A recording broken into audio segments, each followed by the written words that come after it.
Olá, dominadores! Mais uma aula de análise de processos minerais aqui para vocês.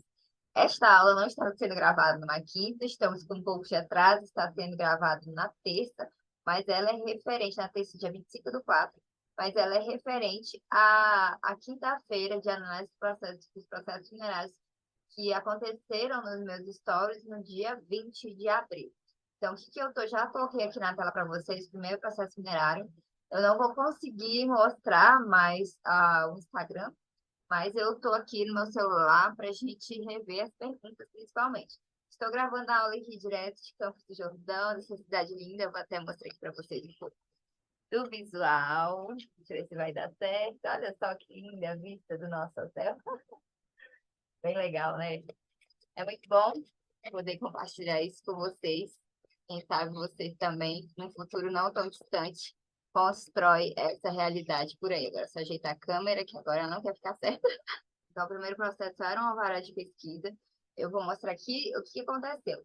Isso veio de um cliente, de um possível cliente, que enfim, tinha interesse nessa área e tudo mais. Só que o que acontece? Essa área em específico, eu estou aqui mostrando o processo para vocês. Era um requerimento de pesquisa, teve o alvará de pesquisa publicado lá, com validade para 3 anos. Teve que acontecer outros eventos aqui, sessão total, que foi aprovada e tudo mais. Só que, percebam, ele até cumpriu algumas obrigações, como o titular original do processo. Ele cumpriu algumas obrigações, como comentado no início dos trabalhos de pesquisa, dentro do prazo, até chegou a pagar a primeira taxa anual por hectare, só que a partir da segunda ele não pagou mais. Percebam que aqui ele recebeu o auto de infração nessa data de 8/5/2012, esse processo de 2010, como vocês estão vendo aqui. Então, ele teve 30 dias, né? Na verdade, a auto-infração foi um pouco antes, foi 12/3, e aí, logo na sequência, foi imposta a multa, e após a imposição da multa, ele teria 30 dias para fazer o pagamento. Não tem registro de pagamento aqui. Então, a alvará de pesquisa dele foi caducada aqui, ó, foi 11/7/2012. O que aconteceu, então, na sequência?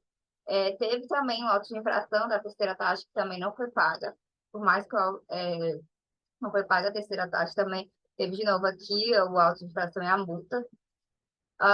Outro ponto aqui importante é que a área foi para disponibilidade. Então, como o alvará foi caducado, o procedimento correto é a área seguir para disponibilidade. E o que aconteceu? Foi na disponibilidade lá no procedimento antigo, antes do que a gente conhece hoje, que tem as duas etapas e tudo mais. Então, ele foi para o processo de disponibilidade, para o edital de disponibilidade em 2014, aquela fase de habilitação, proposta de habilitação, que tinha todo aquele contexto de ser presencial, de ter critérios subjetivos para análise. Teve uma exigência para esse titular, que ganhou, no caso, a área, que foi dado como único, como prioritário pela área, que foi a única proposta que foi recebida. Ele teve uma exigência que foi publicada aqui. Na verdade, desculpa, não foi isso. Como que acontecia no passado? Como teve só uma pessoa interessada, então ele já ganharia a área e ele teria um prazo aí para apresentar o requerimento. Ele não apresentou o requerimento de pesquisa. Então, aqui vocês estão vendo, indeferimento por não cumprimento de intimação, aqui em 2018. Então, essa área ela teria que entrar de novo no edital de disponibilidade. E ela já entrou em dezembro de 2022, que já foi o novo procedimento de disponibilidade. E nesse novo procedimento, é referente à sétima rodada de disponibilidade de áreas que foi cancelada. Então, assim, essa área ainda está com a IM, bem resumidamente, e o que as pessoas interessadas por ela têm que fazer? Aguardar a publicação de novo edital, já com as novas regras também, como foi da sétima rodada. E o que eu perguntei para vocês aqui sobre o processo 1 é o que se a área estava livre, aguardando o edital de disponibilidade ou vulnerada pelo titular original. Nesse caso, a gente vai ter que aguardar um novo edital, conforme eu expliquei, porque o da sétima rodada foi cancelado e essa área vai ser inserida em novo edital. Não só essa, mas todas as áreas da sétima rodada de disponibilidade de áreas vão ser inseridas em outro edital. A segunda pergunta foi qual obrigação não foi cumprida pelo titular original desse processo. Eu até comentei com vocês que foi o pagamento da taxa anual por hectare que não foi honrado. Foi pago só a primeira, mas o alvará de pesquisa tinha 3 anos de validade Então, ele teria que pagar três taxas. E ele pagou só uma, o titular original pagou só uma taxa. Bem tranquilo esse processo. O processo 2 é mais tranquilo ainda, eu trouxe só para a gente ver essas questões de pedidos de reconsideração, né, em relação a indeferimento de requerimento. O que aconteceu aqui? Mesma coisa, se trata de um requerimento de pesquisa que não teve alvará de pesquisa publicado. Por quê? Porque teve uma exigência publicada. E observe, é uma área em faixa de fronteira. Eu analisei esse processo de forma completa, porque é de um cliente meu. E daí ele me passou o processo completo, não vai estar disponível os dados no SEI, Sistema Eletrônico de Informações, mas eu vou falar para vocês a minha experiência de análise com esse processo. Essa exigência foi referente à documentação por estar em faixa de fronteira. Então, a ANM publicou essa exigência pedindo algumas documentações complementares, como comprovante de certidão de casamento, entre outras informações. O que acontece? Observe a data de publicação dessa exigência. Foi 25 de 3 de 2021. Aqui a gente estava com os prazos suspensos por conta das resoluções do Covid, que suspenderam os prazos, e entrou aqui a questão das exigências também. Então, esse titular, ele ganhou mais um prazo para cumprir. Então, teve a suspensão dos prazos pelas resoluções da ANM e voltou a contar a partir de 1º de outubro de 2022. Mesmo assim, mesmo o titular ganhando todo esse prazo a mais, ele não cumpriu dentro do prazo. O prazo dele final seria 25 de 12 de 2021. Ele foi cumprir a exigência só em fevereiro de 2022, aqui é o 18 de 2 de 2022. Então, o que a ANM colocou aqui nesse despacho de indeferimento foi que ele não cumpriu a exigência, já contando os prazos da resolução 76, que eles até mencionam no despacho, na resolução 76 de 2021, e ainda assim o titular não cumpriu. E aí o titular apresentou um pedido de reconsideração. Só que observe, ele apresentou esse pedido de reconsideração até dentro do prazo, considerando os 60 dias, né, que o indeferimento foi publicado 29 de 12, como é requerimento de pesquisa, tem 60 dias para a gente apresentar uma defesa. Esse aqui é muito difícil de reverter, mas eu li a defesa dele, não fui eu que fiz, foi outra pessoa, e aí ele fez a defesa dele em cima porque era pandemia, né? Que ele até ficou doente e tudo mais, ele teve conhecimento dessa exigência muito tempo depois, não tinha um profissional acompanhando e tudo mais. Mas, honestamente, esse processo não teve mais movimentação desde fevereiro de 2022. E, assim, pela minha experiência, eu acho muito difícil a ANM aceitar essa defesa, porque ela não tem argumentos muito sólidos.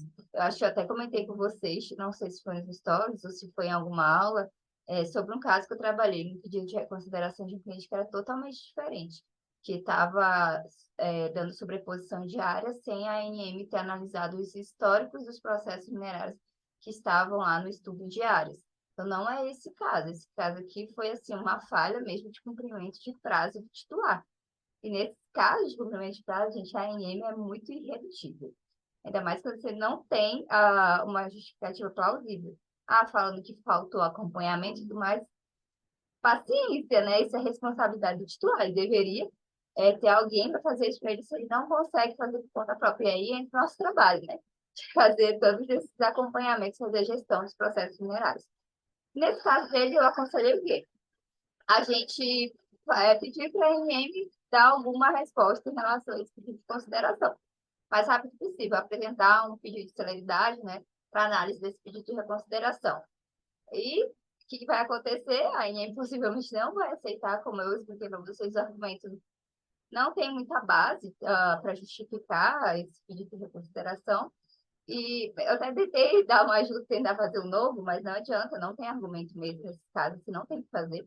Então, o certo, acho que o próximo passo vai ser essa área entrar em edital de disponibilidade. E aí, esse titular, ele vai conseguir assim, vai ter a oportunidade de tentar com outras pessoas recuperar essa área através de um próximo edital.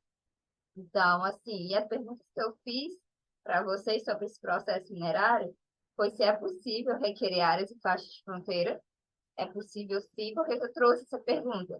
Porque eu estava numa palestra semana passada sobre mineração em terras indígenas. É a pergunta que eu fiz, inclusive, foi tema da minha palestra, era se mineração em terra indígena é proibida. Não é, só não é regulamentada. Tem lá na Constituição Federal que tanto mineração em terra indígena quanto em faixa de fronteira vai depender de lei específica. Para faixa de fronteira, a gente tem lei específica, então é permitido a mineração desde que apresente a documentação necessária. Agora, para terra indígena, a gente ainda não tem essa regulamentação, então a ANM tende mesmo a indeferir requerimentos dentro de faixas de terras indígenas. Ah, e aqui, ó, coisa de 75% das pessoas acertaram e 25% erraram. A outra pergunta foi: caso não seja acatado esse pedido de reconsideração pela ANM, o que acontecerá com o processo minerário? As opções foram: a área ficará livre, elegível pela disponibilidade ou bloqueada pela faixa de fronteira. Nesse caso, ficaria elegível a disponibilidade. Igual eu expliquei para vocês que dificilmente, o que vai acontecer é que dificilmente a ANM vai aceitar esse pedido de reconsideração. E como foi um indeferimento por não cumprimento de exigência, nesse caso, vai para a disponibilidade. Se fosse um indeferimento sem oneração diária, ou pelo artigo 18 do Código de Mineração, aí ficaria livre no dia seguinte, mas não é o caso, porque esse tipo de indeferimento é quando o requerimento é instruído de forma completa, e eu já expliquei bastante isso para vocês em outras análises de processo. Então, nesta semana, teremos uma nova aula sobre análise de processos minerários, da nossa quinta-feira, mas espero que tenha ficado aqui claro para vocês. Tragam casos também para a gente discutir, e aqui eu posso gravar uma aula específica para vocês também, tá bom? Então, um abraço e até a próxima aula.